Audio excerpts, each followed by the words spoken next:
On today's TCE Trim, Final Four Storylines is brought to you by SeatGeek.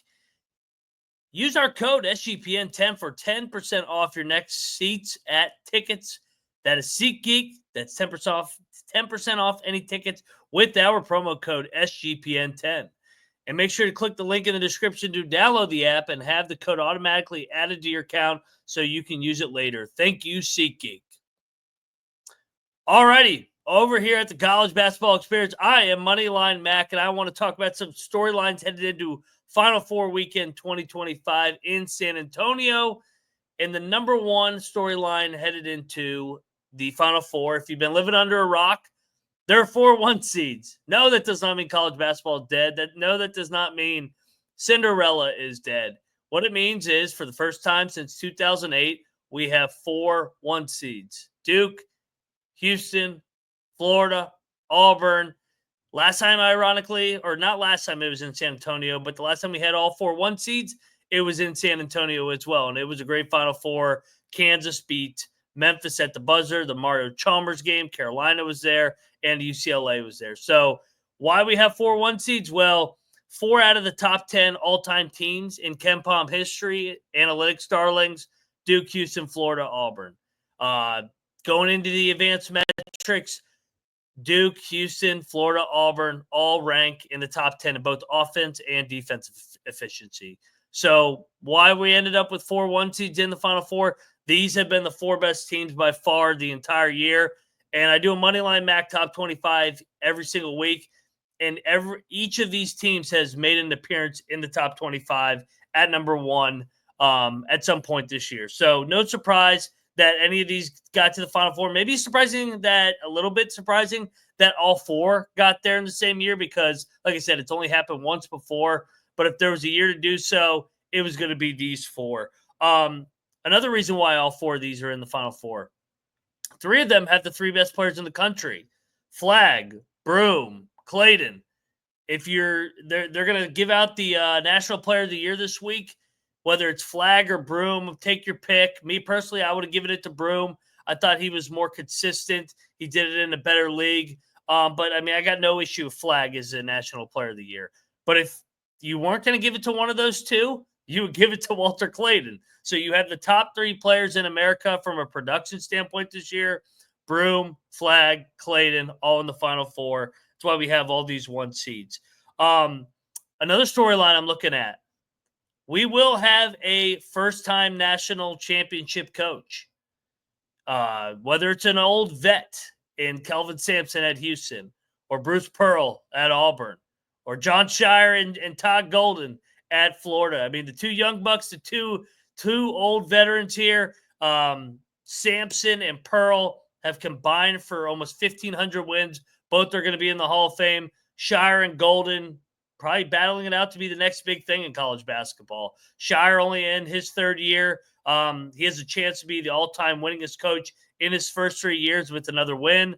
Golden, in year 3, is already 34-4. So 2 coaches on the up and up, both that have taken over really good programs and taken it to the next level in the NIL and portal era. Another one I'm looking at, and this goes back to the SEC, a storyline.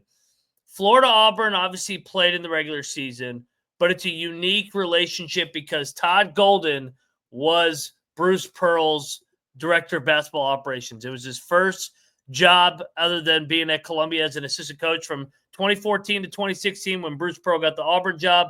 In came Todd Golden as his director of operations. They both are Jewish. John Shire is also Jewish, so 3 out of the 4 are Jewish coaches. But Todd Golden and Bruce Pearl are really close, and Todd Golden and Stephen Pearl are practically best friends. I believe they both were in each other's wedding. So another storyline headed into this Final Four, not only from the same league, but really good friends, these coaching staff. So those are some of the storylines I'm looking at here. We'll touch on the other ones that I got circled here headed into Final Four weekend, but let's get paid because over here at the College Experience, we are brought to you by Edge Boost, the premier Visa debit card for bettors. Sign up today with edgeboost.bet, promo code SGPN.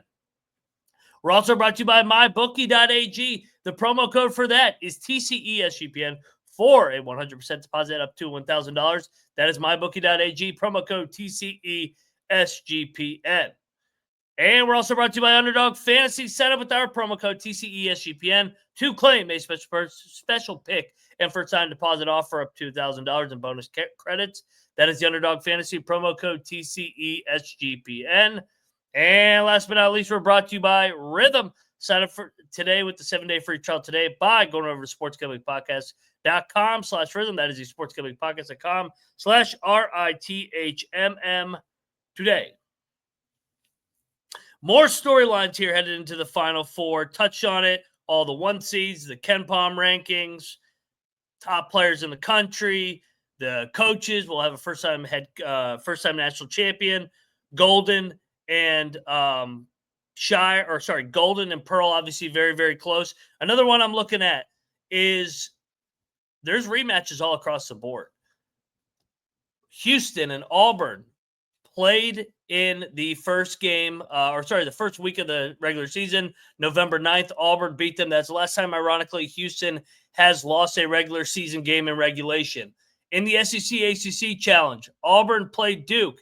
Duke beat Auburn in Cameron Indoor. That was one of the few SEC losses in that.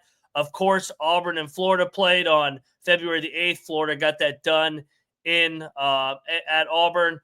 Duke and Houston played in the Sweet 16 last year. The famous game where Jamal Shead goes down. Duke wins 54-51. They end the Houston Cougars number 1 seed. Then Duke goes on to the Elite Eight. Houston goes home. So you got rematches everywhere in this Final Four. If you get to the national championship, like I said, the Duke and Auburn angle, Auburn versus Houston. But we have rematches in both games, just classic games all over the place. So looking forward to some rematches, some adjustments that these coaches can make. You don't see this one every day. This is another one I had circled on a storyline. LJ Cryer, Elijah Martin, and Mason Gillis all are in their second Final Four with a different program. Cryer at Baylor, Martin at FAU, and Gillis at Purdue. So another unique transfer portal NIL storyline headed in here. 3 players making their Final Four return. I don't believe. I think that whoever wins a national championship, if it's one of these 3 guys, will be the first guy ever to win a national championship with 2 different programs. So that's another one.